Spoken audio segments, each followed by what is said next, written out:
Today we're here at the United Nations Development Program with Achim Steiner, the administrator of the United Nations Development Program. For more than 30 years, Achim Steiner has been a global leader on sustainable development, climate resilience, and international cooperation. Today we're going to talk about Germany's role in the Sustainable Development Goals and the Agenda 2030. The Agenda 2030 was adopted in 2015, and all 193 member states of the United Nations supported this agenda as a roadmap for sustainable development. Ever since then, sustainable development has been the guiding principle of Germany's policies at home and abroad. And 2023 does not only mark the 50-year anniversary of Germany in the UN, but also the halfway point for the Agenda 2030, with the SDG Summit coming up in September. In the lead-up to this SDG Summit, much attention has been focused on the progress of the 2030 Agenda, with the Secretary General and in his special report pointing out that 15% of the SDGs are on track. What explains this current state of SDG progress? Well, first of all, let me say that I think anybody who lives in today's political moment realizes that we are in a moment of deep disruption.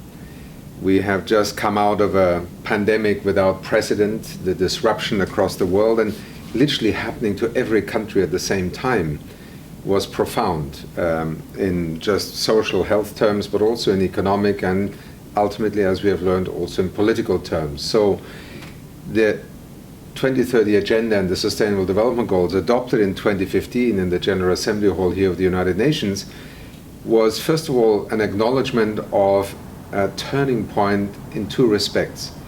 First of all, we needed to understand that in order to deal with the sustainability challenges of our time, we needed to have a common framework.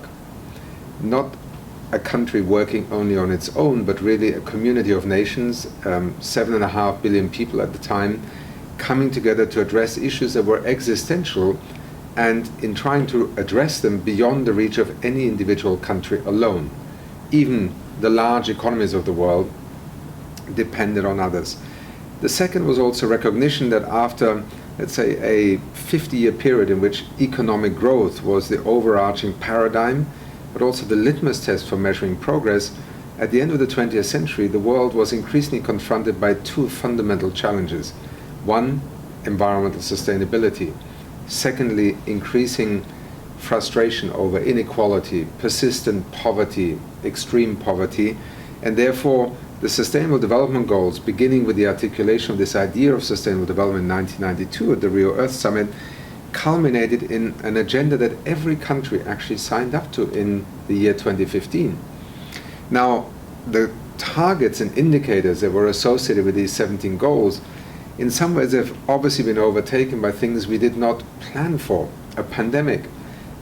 Since then, the disruption in terms of conflicts and wars across the world, political polarization. So if you ask me today, is it a failure of the Sustainable Development Goals or have circumstances and conditions changed?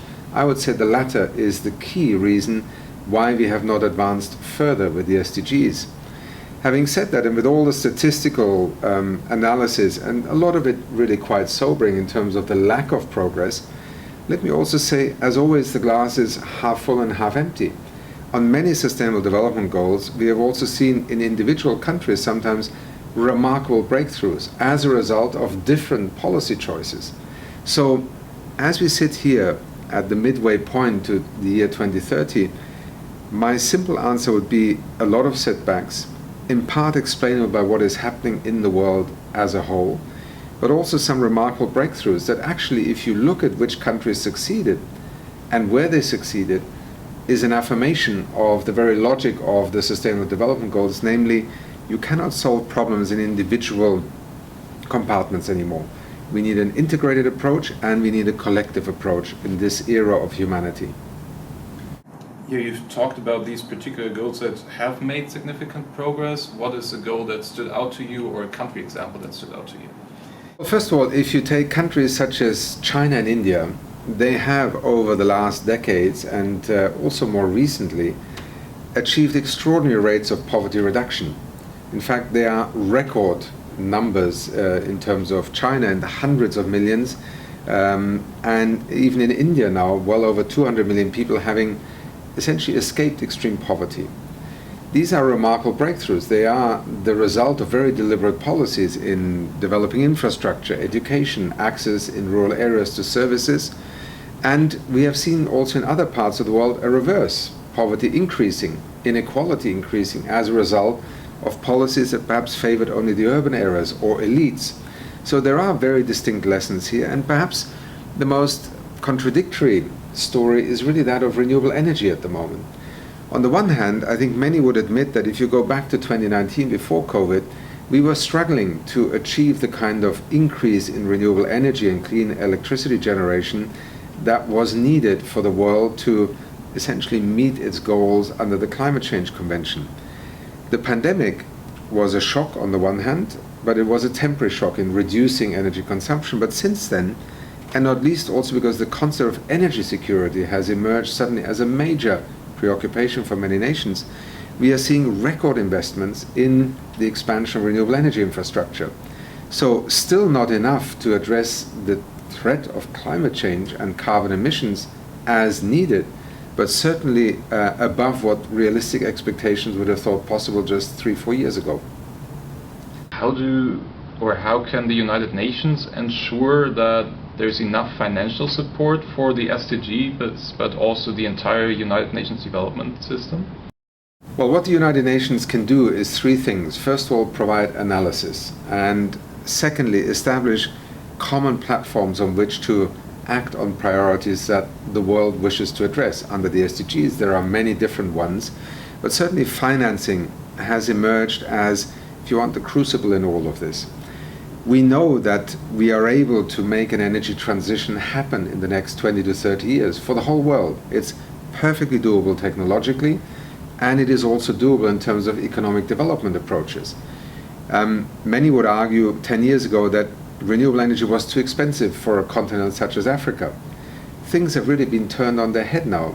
In most countries of the world, renewable energy infrastructure and electricity produced with it is now the cheapest per kilowatt hour source of energy. The problem is if you don't have capital to invest in that infrastructure, you are caught in a no man's land. It's just one example. What is in many ways stopping us from advancing on the SDGs is simply a world where there is plenty of money and finance, but not where it is necessarily needed. This is one of the great dilemmas that, particularly for the developing world, is extremely frustrating. It's not just lack of access to capital, it's also the cost of capital. If you are an African economy today trying to borrow on the world's capital markets, you are charged punitive interest rates because the rating agencies give you a rating that makes you far less attractive to international investors.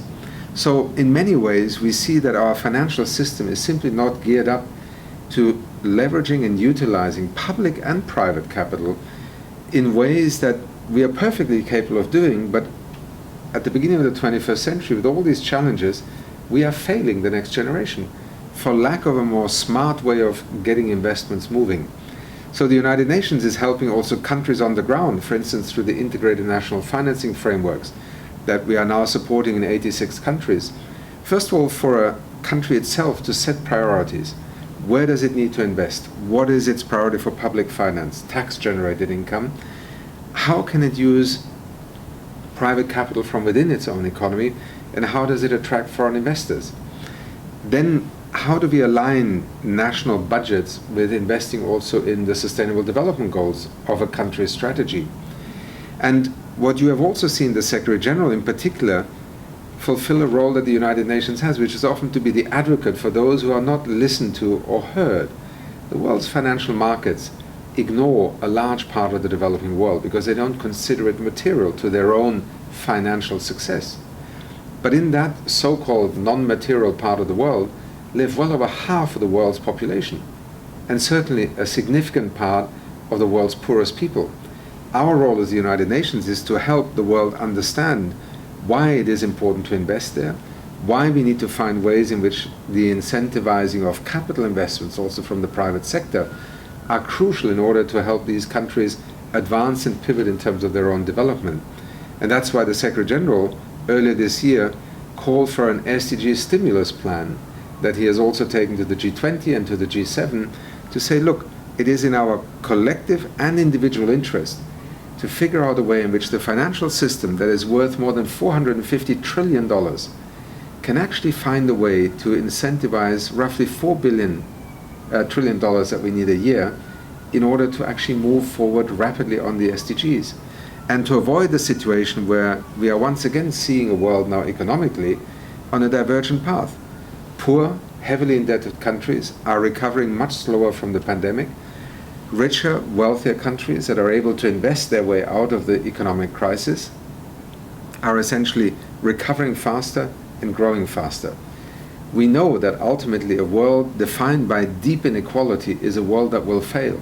And that is why the United Nations, on these different levels, supporting a country, providing the analysis, working with the financial system, but also with the United Nations advocating for the poorest countries of the world, it actually plays an enormously important role to avoid a blind spot that ultimately would cost us very dearly. As the SDG Summit draws closer, what is your hope for the accomplishments of this summit? You know, in many ways, people will look to these 2 weeks here in New York in September with a degree of skepticism. They often associate the United Nations General Assembly with a lot of talk. And yes, it is a lot of talking. But it is also a unique space and place in which literally every country of the world has a seat. It has the right to be heard. And I think we sometimes forget how important it is in a world that has seemingly lost its ability to communicate and to cooperate in so many places across the planet, to have the United Nations simply be a place where everybody walks in. And whether you're the largest economy, the smallest country, you have the right to be here and you have the opportunity to engage. The Secretary General, many of us will be convening many dialogues that will allow sometimes some of the most entrenched enemies to have a moment in which they can look beyond their conflict and actually begin to think about what would be a solution. We will have a Climate Ambition Summit that the Secretary General has called, again bringing countries and leaders together, not just from governments, but also from the private sector, from civil society, to yet again ask ourselves what else can we do to raise the level of ambition addressing climate change. The issue of pandemics, our health vulnerability, is another key topic this year. So to those who will look, for instance, in September to the SDG Summit, let me tell you, it's not a magic moment. Years of complexity, of sometimes setbacks, of trying to develop new approaches cannot just be switched on or off by one summit.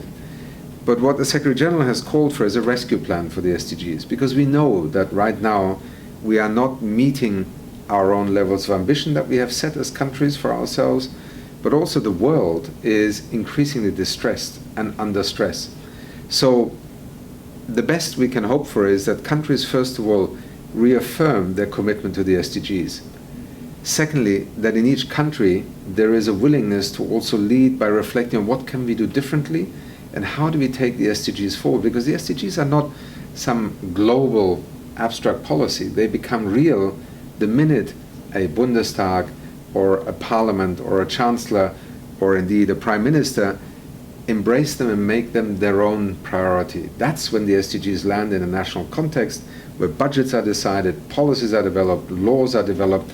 And I hope that out of this SDG Summit will come a signal that actually these SDGs are vital for our common future, and every country has an interest to invest in its own implementation, because that is the condition for others to also believe it's worth their time to invest in it. The worst thing that could happen is that we all come here to New York and say, well, you're not moving, so I'm not going to move. That's a recipe for disaster. Thank you very much for your time. Thank you.